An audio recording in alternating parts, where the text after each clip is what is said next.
you guys enjoyed our little vacation. That was so much fun.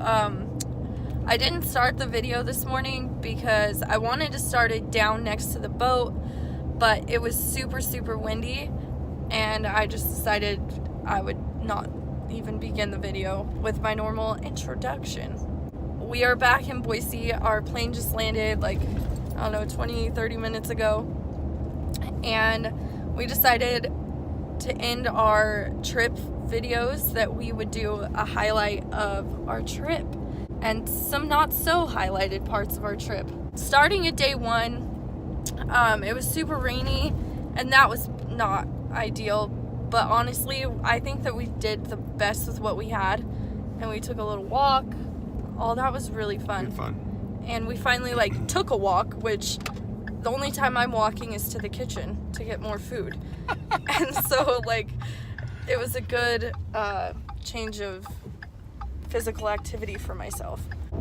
Day one was a blast. Mm-hmm. It was culture shock a little bit. So being able to walk the beach, awesome. Seeing mini yachts and sailboats and naval battleship the first day, and the aircraft carrier in the distance, it was exhilarating. Day two, I have no complaints about day two.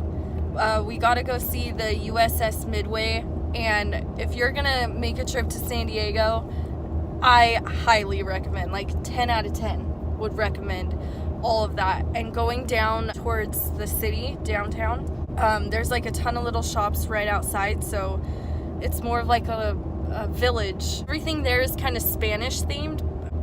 I forgot the guy's first name, but something Coronada. He was the first person to sail into San Diego at those islands, and then they just named everything else after him. The submarines are massive. I have never seen something that big in my life.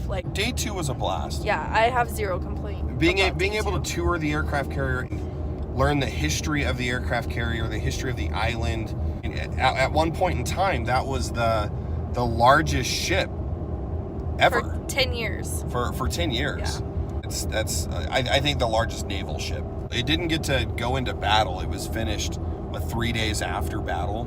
They did build it start to finish within 16 months. Yeah, which is incredible. That's wild, especially back then. It was just a crazy experience. Just to be able to take in the sheer size, living quarters aboard, and it was incredible, absolutely incredible. I don't even think I fully understand the size of that ship. The sailors we met were so full of knowledge that it really did make our trip very awesome. So Brad and Philip, if you're watching this, you guys are awesome. You guys are super We will awesome. never forget this trip because of you. Day three it didn't start out wonderful. So we get down to breakfast and we're starving. And we were looking over the mini waffle, just one single waffle. Belgian waffle. Was $16 something. So we decided to do the buffet because we thought that would be cheaper. We ended up spending a little over $50 something on just breakfast alone. And yes, it was good. I was filled up, but we got an omelet that was this big around. A link of sausage, blueberries, stuff like that. It definitely did not equal a $50 value in my opinion. We went to the zoo, and mind blown. The apes were probably my favorite. It reminded me of Tim, me and my girls. It's crazy how humanly they are. It was weird. I like the polar bears and the hippos. Yeah, that was the hippos super cool. were awesome. Day three was the zoo. We went to the pool. One of the boats that was on 007 docked right next to our hotel room. It was called MIA Again,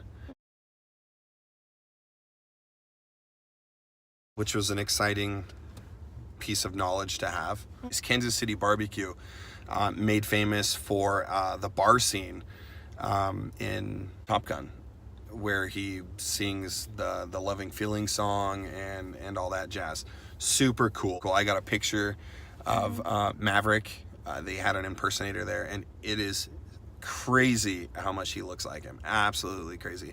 We got to drive up the road where Maverick jumps his motorcycle.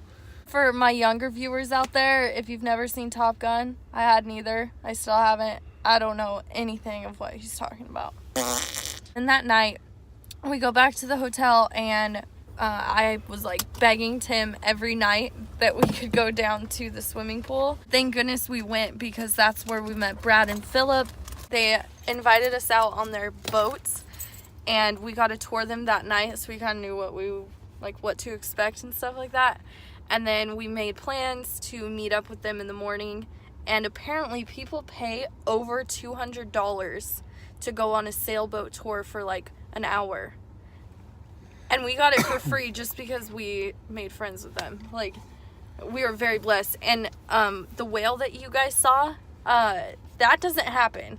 Like, that bay was only 58 feet. Something like that. Something like that. Either way, the whale shouldn't be inside the come bay. in. They come in the bay and they get trapped. Yeah. So and SeaWorld will have to come and take them out, and from what we were the told. police were like hauling butt to where all the sailboats were, because if you get too close, apparently the whales get like disoriented and stuff like that. But not to mention, a whale can come up and capsize your sailboat. Oh yeah. I mean, there's a lot of plus you can beach a whale too, just by pushing it in too far. You couldn't get very close at all, and if you did, it was freak accident. They had lost track of him. We want to highly recommend Brad and Philip. If you're making a trip that direction, comment and we'll pass on some information. Would love him. He's very personable, and cool. very humble, very knowledgeable. Brad, he's a good dude, and Philip, he's super rad. They're great conversations, good people to just have a beverage with and just talk to for hours. They're great people.